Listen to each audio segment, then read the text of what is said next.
Magandang hapon po. Ako po si Joel Polistico, taga Tansa Cavite po. Maraming salamat po sa samahan ng RAM. Na-check up po ang mata ko at nabigyan po ng pampatak bali 1 week. Maraming salamat po sa RAM. Ako po pala si Closer Fida Apio.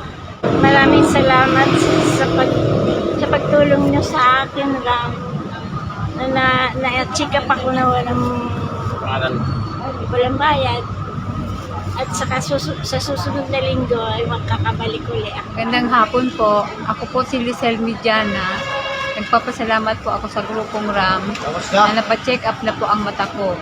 Naka-schedule na po ang operation ko sa June 19. Maraming salamat po. Ito po si Marina Engeray. Salamat po sa RAM at na-check up na po yung mata ng aking mama. Maraming salamat. Ako po si Dora Benitez Samson. Nagpapasalamat po ako sa RAM dahil po dito ay na-opera po ang aking mata po. Maraming salamat po.